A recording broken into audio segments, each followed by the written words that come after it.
Praise God. So good morning, good afternoon, good evening naman sa ibang mga lugar. Glory to God. Thanks God. 1 Timothy chapter 1 verse 12. Okay, basahin ko, sundan nyo sa inyong mga Biblia.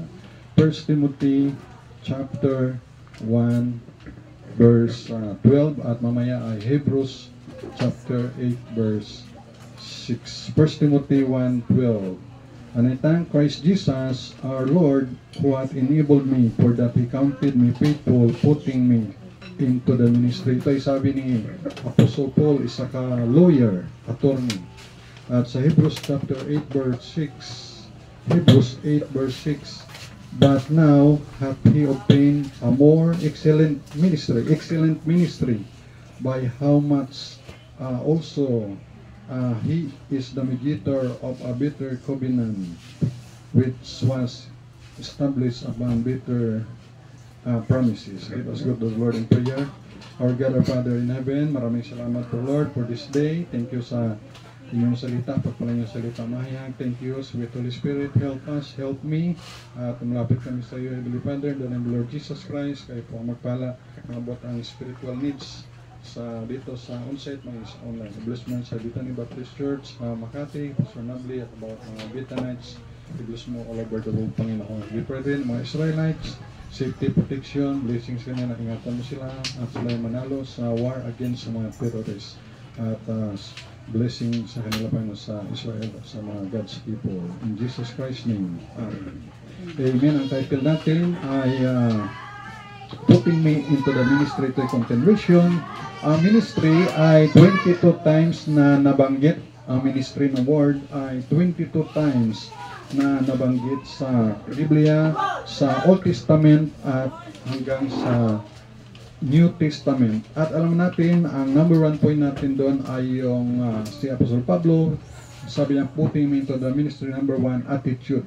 At nakita natin yung kanyang mga hardship, ang kanyang mga difficulties sa 2 Corinthians chapter 15 verse 23 hanggang 27 yung kanyang mga naranasan. 2 Corinthians chapter 11 verse 23 hanggang 27, makita natin yung hardship ni Apostle Paul, ang kanyang difficulties, persecution, silungat pa rin niya ni Apostle Paul, and I thank Christ Jesus our Lord. So sa atin, kumusta? Pare rin ba ang attitude kay Paul na tayo rin ay grateful o thankful? Kung tutusin, wala sa kalingkingan yung hirap natin bilang followers ni Jesus Christ compare kay Apostol Pablo. Tapos yung iba pa ng mga Kristiyano, iba mga pastor ay nag-iisip pa sila na ay hinto na lang sa pagsimba, sa paglilingkod sa Diyos. Samantalang yung mga satanis, mga atheists, na sabi ng atheist ay ang God is just parasite in your mind and it will drain your energy. Yan ay mga maling pananaw. We believe na there is God. Number one, the creation declared the glory of God. Heaven declares the glory of God. Number two, mayroon tayong conscience. We know the right and wrong. At mayroong nag-architect, engineer sa libutan na nilikha yung mga planets. Hindi ko gawa ng Big Bang na bilang pumutok. Kundi mayroon talaga nag-ayos nito at ng Diyos. God who created the heaven and earth.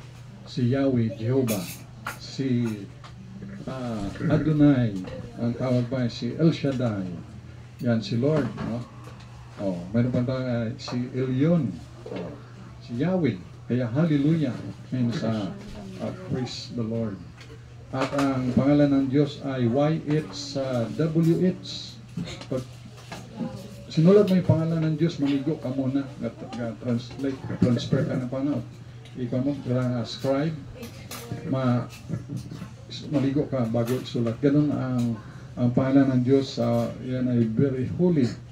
At ang Panginoon ay talagang nandun yung kabanalan sa Kanya.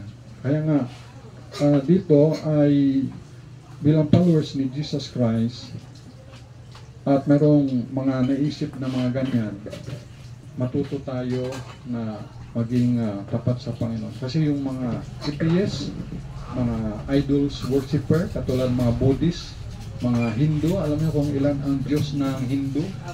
Mga 1 million. Sobra 1 million. Oh, Diyos sa kanila ay daga. Diyos sa kanila ay baka.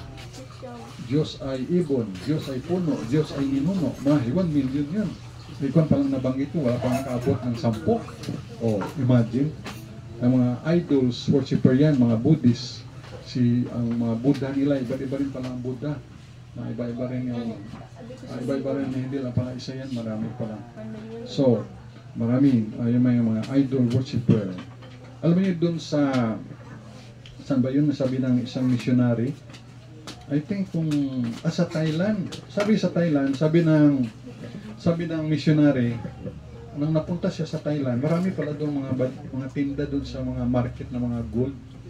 Marami pala mga precious stones sa Thailand. Kaya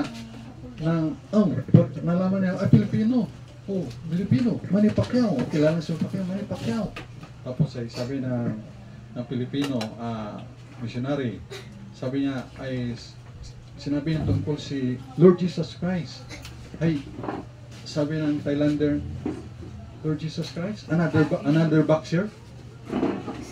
Kala nga boxer din si Lord Jesus. So, yung sabihin, mas kilala si Manny Pacquiao doon sa Thailand kumpara kay Jesus Christ. Ay doon nga sa Vietnam, sabi ng missionary, Jesus Christ, si Lord Jesus Christ, na-share niya sa Vietnamese. Sabi naman ng Vietnamese, is Jesus Christ another brand of Coca-Cola? Kala nila soft drinks na brand. O imagine, siyempre, kahit sa bansa, mayroong Coca-Cola. Pero si Jesus Christ pala sa ibang mga lugar ay hindi pa kilala. Of course, dito sa Pilipinas, alam niyo si Jesus Christ, yung sa Roman Catholic. Pero ang ating Jesus Christ na piniwalaan ay Jesus Christ of the Bible. Alam niyo mga taga-Israel, mga Hudyo, mga Jewish people, hindi pala sila naniniwala sa Jesus Christ ng Roman Catholic kasi para sa kanila yun ay idols, yun ay Diyos-Diyosan. Pero pag sinabi ng missionary Edwin doon sa mga Israelites na hindi na ako naniniwala doon sa Jesus Christ of Roman Catholic. Ang pinaniwalaan ko ay si Yeshua, Jesus Christ na nasa Bible ba? Ga-agree kami ng mga Hudyo.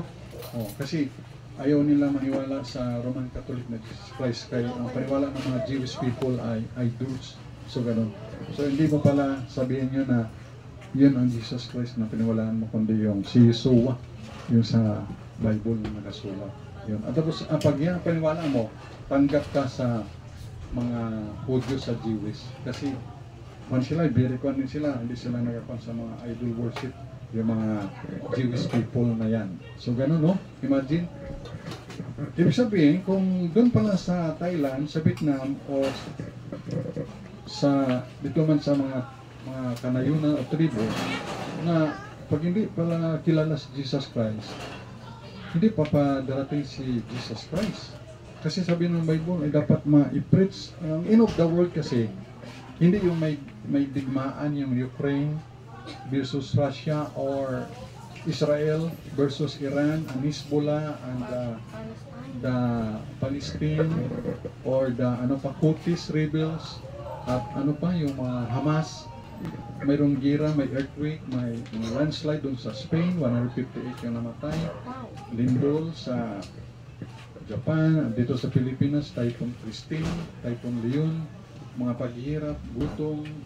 Hindi pala yun yung end of the world kahit may gira. Ang end of the world pala, pag ang gospel, good news ni Jesus Christ ay ma-preach sa bawat tao, and then the end shall come. Ibig sabihin, nakarinig sila about Jesus. Kaya siran mo, Jesus ay natay sa cross because of our sins, inilibing after 3 days, muli nabuhay. So, pag napakinggan na yun ng tao, regardless na ang pagtanggap niya is either positive or negative, importante nakadinig siya. Kaya sa pagbibigay natin ng mga gospel tracts, pag-share, ang nabigyan ko na by the grace of God, ay kwan na, umabot na si JJ kasama din. Umabot na ng kwan. Estimate ko lang 10,400 plus na. At yung mga nasiran ko na yung mga 3,000 mga kaluluwa mahigit tumanggap kay Jesus Christ. Mga nasiran ba? So, kulang pa yan compare sa ilan ng tao ngayon sa buong salibutan. Ang tao ay umaabot na ng more than 8 billion na tao. Wow! At ang missionary all over the world, sabi ng missionary Bantigi, doon na preach sa Bethany Makati last Sunday, napanood ko sa Facebook Live. Ang missionary ay all over the world ay 450,000. Pero ang ratio niyan sa more than 8 billion na tao ay 0.00 and then number na rayon. Imagine mo, hindi nakaabot ng 0.02 o 0.01%. Ibig sabihin, maraming tao. Kaya pag, nasirang ko ng gospel tracts, ayaw niya makinig. Ayaw mo, bahala ka, hindi naman kita pa. Of course, malungkot ka lang kay nireject niya, pero wala din niya masisi ang Diyos kung sempirma siya. Kaya nabigyan siya ng babasahin. At sabi, marami naman tao. Kaya, importante naka-share lang tayo. Kaya yun naman ang trabaho natin, sabi ng Bible, preach the gospel to every creature. Yan. Kaya salamat nga kung may mga milyonaryo na nag-support, nag-bigyan na support sa gawain ng kwan. Maganda yan. Kaya minsan naawa ko sa mga pastor eh. Kasi mga pastor, pwede ako kailang ng 1K. Ayun, wow. Sabi ko, timing man, nagpaayos ako lang sa water district. Nagbaka ng gasol. Yung na-hospital pa si Kuya. Kung gusto mo sana magtulong sa mga pastor na siyempre, pag marami ka talagang anak, marami kang papakainin na bunganga, labi. Marami ka pakainin na labi at mayroon ka pang asawa, ay siyempre, ang budget mo talaga ay makuha yan. Kaya pag nag-isipan, dapat yan. Yung kayo may family planning, dapat mag-anak ka lang isa, dalawa lang. Hindi yung sabi ng senador na mas marami, mas masaya. Okay lang sila yun, marami silang pera. Pero kung kunti lang pera mo, anak ka pa ng marami, ay talaga sisihin mo yung gobyerno. Ba't kami nagugutom? Kaninong kasalanan yan?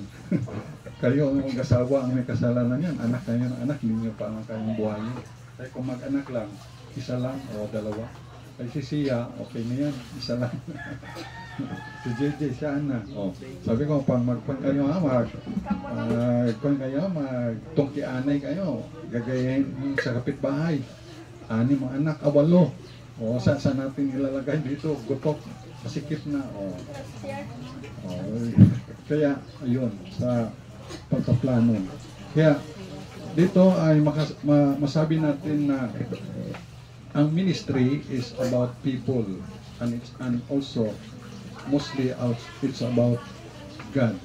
Kaya bilang followers ni Lord Jesus Christ ay patuloy lang tayo na maghihinto. Ay yung mga kulto nga, di ba? Tuloy pa rin sila. Yung mga witchcraft, yan.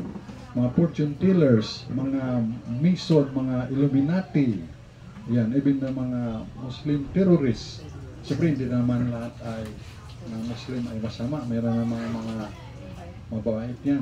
Parang kung yan, Baptist, meron na yung mabait, meron na salbahe. Parang Katoliko rin, may mabait, may salbahe. May Buddhist, gano'n din. Minsan wala na yan sa religion eh, nasa attitude na rin ng tao minsan eh. Di ba? Sila, at yung iba naman ay hindi naniwala na si Jesus Christ ay Diyos, si Yeshua. Kung sa Muslim ay si Jesus ay Isa. Yung Jesus Christ ay Isa pala sa Muslim. Ang pangalan. Sa Jewish ay Yeshua. So yung iba doon ayaw maniwala na si Jesus Christ ay Diyos. Katulad mga Parisiyo, Hudyo. Kontra sila. At meron sa time natin, ganoon rin ayaw maniwala na si Jesus Christ ay Diyos. Sila ay continue sa kanilang mga gawain na hindi nakalugod sa Panginoon Diyos ng Israel. They are deceived by Satan. Pero let's pray for them. Siyempre, na sila makakilala kay Jesus Christ. At tapos tayo ay tuloy lang, huwag hihinto by God's grace. Amen? So, tuloy lang. Ay si Lord Jesus kaya kung nag-stop rin siya, paano sakit na ng katawan ko, ang dami ko ng sugat, paano ako, nalalambot na ako, init ng araw, tama na, ininsulto nila ako, gaganti ako, paano kung ginawa ni Lord Jesus yun? Wala tayong kaligtasan. Buti na lang, hindi uminto si Lord Jesus na hanggang sa cross of Calvary hanggang mapatay. So encourage tayo na Word of God sa Philippians 3:14, I press toward the mark for the prize of the calling of God in Christ Jesus. 2 Timothy 3:14, but continue daw na lubat. Lubat.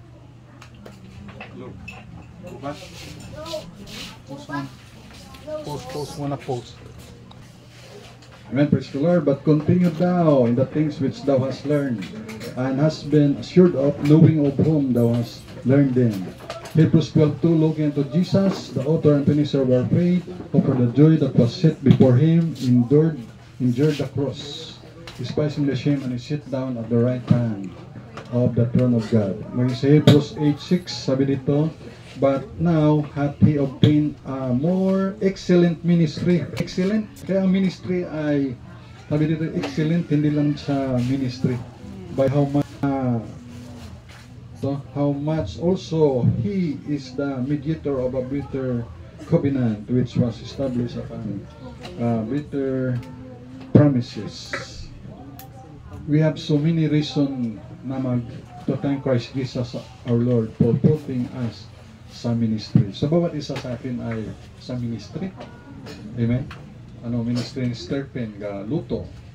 Badidgar sa mga maintenance, ayos na pagpingpan dito ng Kawato District. Sister Munit, galuto aman. Si Linlen, gatukar ng ukulele. Si Jomar, paawit. Si Pau ay kakanta. Nagkanta dati. Nai-ID, gadala ng mga gulay, mga ulam. O, kaya si Badidgar, gadala man ito ng andoks, manok. Oh, JJ ga testimony. Kanta man. Kertong. Pero kanta man si Kertong yan Asiana ga organ ga ukulele. Si mga liman. Si Crystal. Yan. So bawat isa ay may ministry ba naman nag-support kay Brother Leo. Kuya Julius, mga supporter. Si Dino man dito ayos ito at facility. So may mga ministry bawat isa na katuwang. Ay kung pastor lang lahat gawa ay daling umatero pastor. Kung pakyawan ay pastor tanan ay mawaga-drive, mawaga-atod. Nagsundo man. Sundo atod. Tapos ay Sunday school, mag-preach, mag-buot offering, o si BJ ministry, ga-buot offering. Awabong ministry, linis, ministry. Also, ministry is worshiping and serving God, ministering to the burdened members.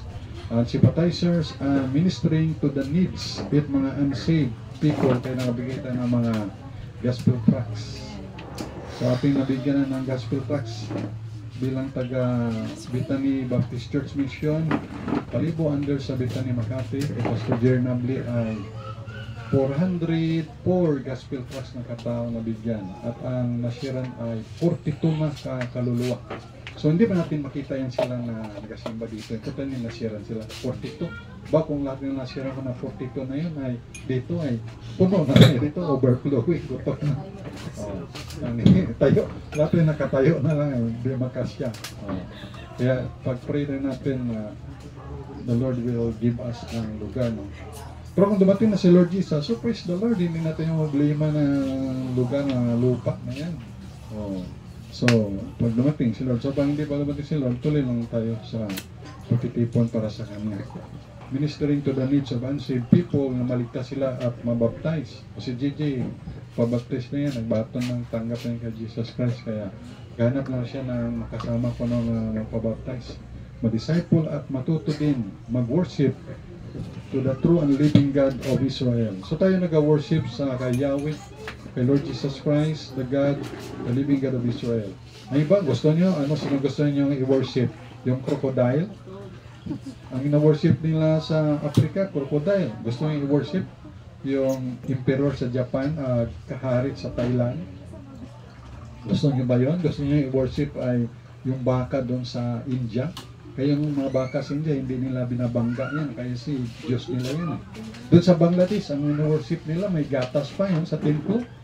May templo talaga ng mga daga. Nakita nyo sa News TV, no? Oh, gusto niyo yan ang worship niyo, yung mga daga, kadiri, no? Oh. We worship Jesus Christ, the Lord Jesus Christ, the King of Kings and Lord of Lords. Kaya minsan, no, tama kayo, sa tama kayo, worship nyo yung tunay na Diyos. Ay, abad, ang pinagtitipunan nyo ay ganito lang. Oh, di ba, no? Oh, dito lang. Ay sila, templo pa, no? Templo, tapos ang gaganda ng mga building, mga kulto, no? May basketball court, lawak pa, oh. Wala yan. Ano sabi ng Bible? Masasunog rin naman yan sa huling araw, di ba? Sunogin. Pero kung bibigyan tayo ni Lord ng ganong property, ay okay lang. Pero sa Amerika, no, mga Baptist churches, lalaki ang lalawak ng mga compound nila. Pero dito sa Pilipinas, napupuna ka. Pero hindi naman pala lahat. Kaya meron mga Baptist churches na mayayaman na may iba. So tayo, ay mahirap tayo sa facility pero mayaman tayo sa panampalataya sa Panginoon Kristo. Amen? Mayaman tayo. Tapos supportin tayo sa hindi na kayo naghanap na kung saan napunta yung operin nyo. Kasi binibigyan natin sa mga missionary, kinakain din natin dito at nagamit sa mga bayarin, mga facility. Kaya yung iba kasi na misinterpret, ay, pa naman yan. Yung ganyan-ganyan yung mga religious yan, pera lang yan. Sa totoo lang, yung iba. Pero kami hindi, diba? Kasi kung pera lang eh, dapat nag-artista na lang ako. Diba? Kasi may artista rin akong pinsan eh, si Matutina, yung sa kasama ni Dolphy, si Dili at Etaya na kasama. Diba? Kikita pa ko doon. O kung mag-basketball player na lang, kailan? Wala, dito tayo. Dito, enjoy tayo dito sa Panginoon. Kasi hindi tayo after sa ministry. Tayo ay ministry. Okay? Ministry tayo. Kaya, ministry is ministering to the people of God and also to mga unsaved and also to God itself. Minister tayo sa Panginoon. The living God of Israel, serve the Lord God of Israel in the name of the Lord Jesus Christ through the guidance of the Holy Spirit. Putting me to the ministry number 1, attitude number 2, enablement. Enablement. Those whom God's called, He enabled. All by God's grace. So, ang panawagan ng Diyos ay dalawa. Una, for repentance. Pangalawa, for service. Number 1, for repentance and salvation. At yung pangalawa, for service to the Lord of Lords and King of Kings, the Lord Jesus Christ. Kaya dito sa lupa, although walang sweldo, minister, pero maraming blessings. Pero blessings na lang. Itong necktie ko, blessings. Itong damit, blessings. Pantalon, blessing. Hindi ko nga alam kung sa mga blessing na, kung kanino galing. Iba nga, mga patay na eh. Ang sinusuot ko. Basta importante may sinusuot. Blessing. Ano pa mga blessing? Wala. Manisip ko naman ako, sweldo. Pero, may tricycle. No? May tricycle. So, bigyan ni Lord. Iba pa nga, nagpan ako dito na, sige mag-ambag-ambag tayo sa sidecut. Yung iba pa, hindi ka nakabigay. Kung nakaagad, no? Sold out na. Okay, nakaagad, no? Siyempre, dahil para sa ministry kasi kay Lord. Kaya maraming nag-support. Basta motibo ay tama. Yan. So, praise the Lord. At alam niyo yung pag-ministry of grace of giving, sa pagbibigay ng ninyo yan, recorded na rin yun sa langit. Yung anong ginagawa. Kaya sabi ni Lord Jesus, mag-ipon kayo ng kayamanan sa langit. Pero kung may mga pastor na, sige magbigay kayo, mga tithes and offering nyo, tapos ginabulsan nyo pala, bibili siya jet plane, bibili siya ng mga gadget, bala siya managot sa Panginoon. Naman yung gano'n. So dapat may transparency. Alam niyo, sabi ni Pastor Nable, yung wealth na hindi nag-circulate is not wealth. Ibig sabihin, yung wealth, pera, pag hindi daw yun nag-circulate, ibig sabihin hindi na mabigay sa offering or bibili ng ganito, is not wealth. Bakit? Isip ko, totoo no? Wealth that is not circulated is not wealth. Bakit? Di ba may pera kang mga luma? Tinago mo yung mga luma ng mga bills, no? Ngayon, nagkaroon ng batas na palitan na yung mga bills. Ito yung due date. Papalitan na yan mga dating pera. Tapos, tinago mo, hindi pinalit. Sorry ka na lang. Hindi na yun papalitan ng bagong pera kasi naglaps na. Nagintindihan nyo? Kaya, wealth that is not circulated is not wealth. Ibig sabihin mo yung may wealth ka, ibigay mo sa Panginoon, ibili mo ng mga ganito para mag-circulate, magbigay ka. So, ganun. Kaya, maraming blessings. At sa future pa, may blessing pa, Revelation 22:12. And behold, I come quickly, and my reward is with me to give every man according as his work shall be. Ayan, sabi ni Lord Jesus, may reward ang bawat isa. Nagluto ka, may dala ka ng ulam, gulay, naglinis ka, o ano man ang ginawa mo, nagturo ka, nagkanta ka special number, may reward. No work, no reward. Less work, less reward. More work, more reward. Many works, many reward. Sa trabaho nga, no work, no pay. Sa school, no ID, no entry. No guts, no glory. No turns, no crown. Walang tinik, walang crown. Kaya every man and woman according as his work shall be. Si Lord Jesus ay may reward sa mga nagtrabaho sa ministry ni Lord. Kaya nga ang sabi sa 1 Corinthians 15:58, your labor always abounding in the work of the Lord, for as you know that your labor is not vain in the Lord. Kaya nga, sa totoo lang, no, yung isipan ko sa physically lang, nakakapagod yung ginagawa ko. Bakit nakakapagod? Kasi akot ka dito, tapos akyat na naman yung mga gamit si babaw kasi iwas tayo sa baha. Tapos pag Sunday naman, ibaba naman, cluster naman, diba? Tapos maghatid ka, magsundo ka ng mga membro o bisita. Tapos magluluto si Mama Nalin para makakain tayo. Siyempre dito lang yun, pero sa mga ibang churches yan, walang ganun. Simba ka lang doon, okay rin ka, tapos uwi kang gutom. Lalo kung ang message pa ay mahaba, abot pa ng alas 12, tapos na. Kaya ito, nakita ko na. So, tuloy natin sa sunod na lang. Pero sa iba, hindi talaga titigil hanggang wala pang alauna. Pero dito, ay ginastat ko na. Hindi pa natapos ang ating point number 2, no? So, sa sunod na lang ulit. Okay? Tapusin ko lang itong may return one. So, may Jesus reward sa mga nagtrabaho sa ministry of the Lord. Okay? So, dyan lang muna. Dyan lang muna tayo. Tuloy lang galing rin ba? Okay, so let's pray. Let's pray. Our God, our Father in heaven, maraming salamat po sa time ang binigay mo sa amin, Panginoon, na marami kang matutunan about sa ministry.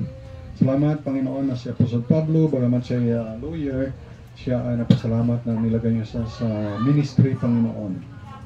Nag-minister sa iyo at sa mga tao, sa mga believers, at maging sa mga unsaved. Ganun sa amin, Panginoon, sa aming time, thank you rin na kami nag-minister sa inyong pangalan, sa iyo, O Diyos, kami sa mga people of God at sa mga unsaved. Thank you na nilagay mo kami sa ministry, Panginoon, special sa kaluluwa. Despite hindi ka namin kaya, pero kayo ang nag-enable sa amin. Purin ka, O Diyos, at pagpalaan niyo po ang bawat isa nandito sa mga needs nila, good health, blessing, safety, protection, guidance, long life, na Eddie, na Milis, Terpins, Demonit, si Linlin, Papadyoma, si Petit, si Edgar, siya, si Bong, si Demonit, gano'n si Anggi, Hana Gigi, si Kertong, Rilangkin, Refugee, and Lister, si Colin Aliyam, si Crystal, si Caitlin, Panginoon. Gawin pa naman si Eddie at yung kanyang mga anak, mga apo, pala niyo si Vanessa, December, makababy, Panginoon, si Engineer Day, at si Arlene Ruby, pagkalooban niyo rin, Panginoon. Pagpala niyo rin, Panginoon, ang mga Israelites, salvation, mga Hudyo, pagpala niyo rin mga missionary all over the world, mga pastor, evangelist, na tapat sa inyo, Panginoon. Pagpala niyo mga preachers, mga Baptist churches, and mission. Pagpala niyo, Panginoon. Pagpala niyo rin mga pangailangan ng bawat isa, tumanay, spiritual, material, financial, kaya mga kalog. Salamat po. Salamat sa mga blessing. Forgive our sins. Cleanse our heart. At i-bless mo namin giving thanks and offering. Pangalaman pa na Bethany Baptist Church sa Makati. Ganun si Pastor Nabli. At ang kanyang mga speaking engagement, mga safety sa pag-travel, Panginoon. Pala nyo rin pa ng mga missionary na aming sinusuportahan. Ingatan mo sila maging si Mami Kipoy, si Ma'am Rachel Claudio, si Roberto Coros, Edward Calibayan, Dr. Pelisilda, Ricardo Castro, iba pa Panginoon, ng Dulcitan. Pala nyo rin pa ng mga pastor, Pastor Gumi, Pastor Yuli, Pastor Jess, Pastor Dan, Pastor Jim, Pastor Tiagan, Pastor Bugs, Pastor Liber, Pastor Mandel, at si Pastor Nabli Panginoon, Pastor Gerson, Pastor Nisty, Pastor Acorda, Pastor Gamo, Pastor Salibio. Iba pa mga hindi ko nabanggit, Pastor Jude. Kami dalayan na pasalamat at palayan na namin physical food. Bless the offering and the gift and the gift. In Jesus Christ's name, amen. Amen. God bless you as we give. Amen.